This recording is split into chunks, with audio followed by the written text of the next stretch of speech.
international recognition and service to others as an author, speaker, and leader.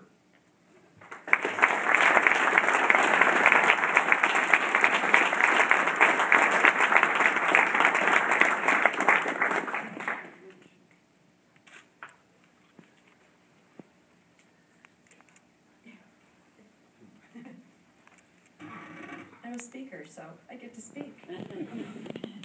It's an honor to follow particularly Beth Harris, who won this award last year, and because my direction had been in sports journalism, which is something I fell into, but I also want to make sure I thank Dr. Sumner, Cheryl Swingley, David Knott, and so many of you who came, my friends who are here with me today, because over 20 years ago, I came to Ball State to fulfill a journalism dream.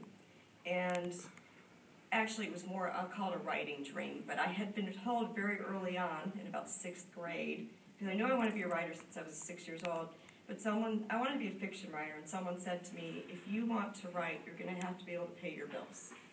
And so they suggested I go into the direction of journalism, and I never looked back.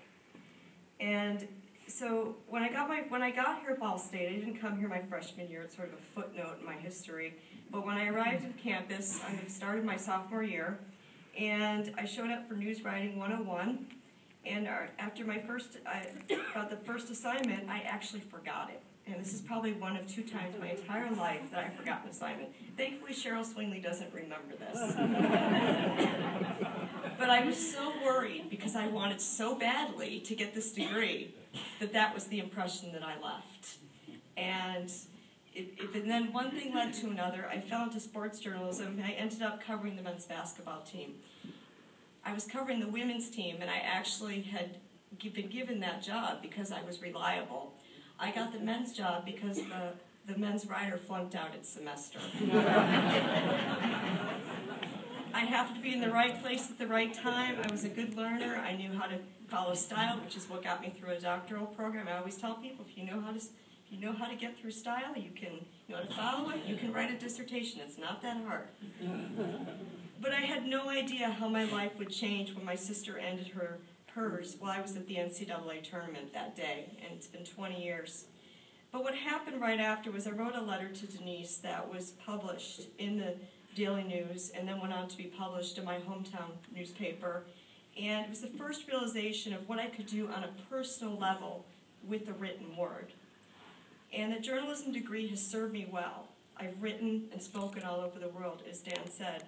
And now 20 years after her death, it was just 20 years ago, about 3 weeks ago, I go forward as things come full circle. And I realize now that the reason when Dan called to tell me I got the award, there was a reason this happened when it did at exactly 20 years.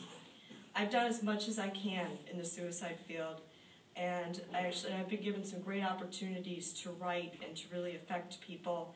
But now I see I get to be the person, the Michelle that I was when my sister died when I was 21.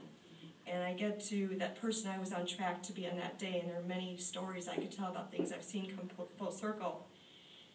And it's also my opportunity to tell the stories of so many people, not just my own as I continue to experience things in life, but also to inspire people, and to do it with the written word is so special.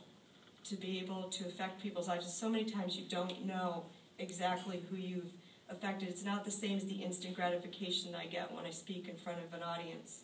But it's actually what I hold closest, what's so important to me, and it feeds my soul. It doesn't pay my bills as often as I would like it to, but I keep working toward that because it is truly who I am and what I'm about. And what I learned here at Ball State in those 3 years that I was here built the foundation of the writer and the person that I am today. Of course, the one thing I do say is don't tell the University of New Mexico that, because I have both my graduate degrees from there. Because Ball State truly made me who I am. The writing skills, the support, the opportunities. By the time I left here, I had been the sports editor of the Daily News. I'd covered an NCAA tournament game. I'd been to a bowl game. I'd spent the summer at the Olympic Training Center. 2 years after I left here, I was working the Atlanta Olympics. Those are more things sometimes than people do in a lifetime, and I did them in a very short time. But it was only the beginning for me of even more of things that would happen, and there's still so much more that I want to do. But I do it because of the time that I spent here. and how I embraced that journey of the opportunities I was given, even in faced with the loss of my sister. And I do it with the support of all of you. Thank you.